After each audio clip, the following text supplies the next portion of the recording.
Hello, hello, hello. Welcome back to Xanthus Gaming. Glad to have you back, Nephilim. We're going to be doing a Condemned Crusader today. I've moved a few things around.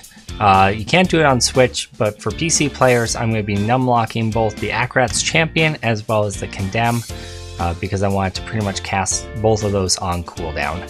Your Laws of Hope will give you movement speed, and your Iron Skin will give you extra protection. Laws of Hope also gives you a little bit of a shield. Laws of Hope lets you move through enemies as if you were like wearing illusionary boots. And the Iron Skin will let you do the same, but also give you increased movement speed by 60% if you take damage. So pretty valuable. Try not to use that on cooldown, only use it when you're moving from one pack to another. You really need the cooldown because you honestly want your Akrat's Champion to be up as much as possible. Especially on the very first floor, it becomes important to try to minimize your cooldown usage because the elite at the end of the first floor, you definitely want to have the extra power boost of your Akrat's Champion when you're dealing with him because he's a real big issue. He takes forever to kill. You could even skip him if you don't have your Akrat's Champion up, but try to save it so that you have it up and you can kill him quickly. Alright, Boon of the Hoarder gold isn't a thing because it's a greater rift, so that doesn't matter. The Gorgok is going to be giving you cooldown reduction since you have your Condemned numlocked or your casting it frequently. That's not a big deal.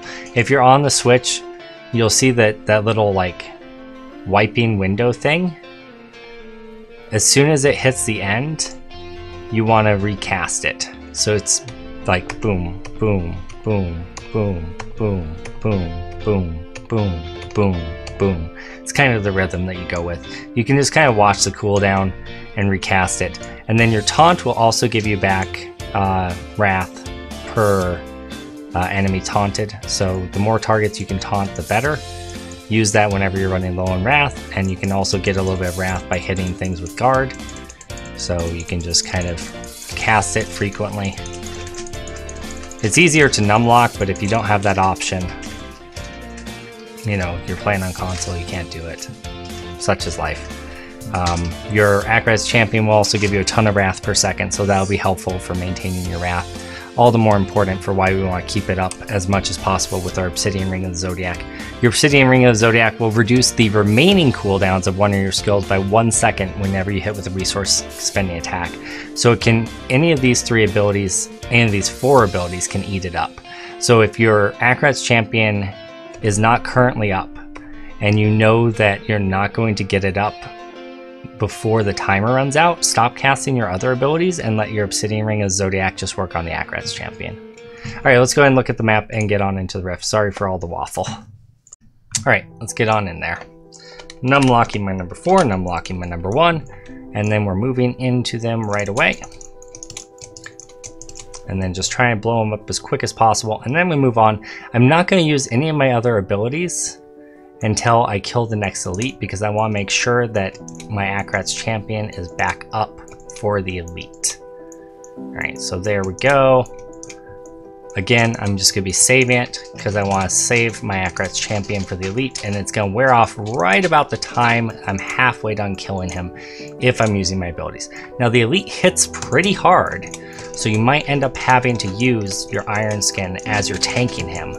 But ideally, you want to try to burst him down while you have your Akrat's Champion up, and you want to be able to refresh it like that. Alright, moving on to the next. I had to side click there, so I have to recast my numlock things. I'm going to move down this way, and then I'm going to move up and kill the other guys. Now I can feel free to use whatever I want, whenever I want. It's really only that very first elite that is an issue. So I'm going to clear up here too because this is pretty good density and I want to make sure I take advantage of it. I want to not go into the 4th floor if at all possible. I'm just going to kill pretty much everything as I go and just kind of vacuum it along with me is kind of the plan. Alright, so we're going to go over this way. We're going to skip that top path, move down this way, and kill him, get these guys down. And then we have an elite off to our right here. So we're gonna kill him. And I actually thought I'd have to go all the way up that staircase. I didn't have to, that's pretty nice. And then we have another elite down here. Now up that staircase is a bit of trash, but I think if we can just avoid going there, that's even better. Your single target damage isn't great. So you get the most damage when things are clustered together. Let's get a little bit of movement speed here, get some things clustered, vacuum them in. That's the good news to having vacuum, is that you can kind of create your own density, which is nice. All right, and then we're moving on to the next little pack, vacuuming them in, blowing them up, and keep moving. It's a pretty easy build to play. It's pretty fun. Grab the power pylon, get an instant blow up on those guys, then just move through. I'm gonna pop my reflect iron skin here so I can get some movement speed and get some things grouped up, but it's not a big deal. I'm gonna come up this way. I actually didn't get this area when I was mapping. Okay, so a little bit of density up there. I don't know if it's really worth it, but it's a small little side trip, so I think it probably is. And we're just gonna keep moving and keep kind of grouping things up as much as we can. Trying to use my other cooldowns as little as possible. Use my Laws of Hope when I need the movement speed. Use my Reflection when I need the damage reduction. But otherwise, I'm just trying to keep my Wrath of the Berserker, or not Wrath of the Berserker, keep my Akrat's Champion up as much as humanly possible, because it'll take care of all my Wrath issues. I don't even need to taunt unless I have guys that I know are going to go into range most of the time. All right, kill him. We do have a... Actually, do we have a cheat death? I'm not sure. I didn't look at the passives. I'm a bad content producer. I'm sorry. I was going to say we have a cheat death because of Akrat's Champion, but he's actually not running that rune.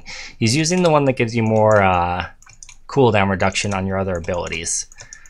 So I guess you could be using them if you know that your Akrat's Champion is about to be recast, because your Akrat's Champion will reduce the cooldown of all your other abilities. So we're pretty much at the end of this floor. We're gonna have to go just a little into the next floor. And again, I apologize, there's no map for it, but like you walk 3 feet into it. I don't feel like you probably need a map for walking like 3 feet, right?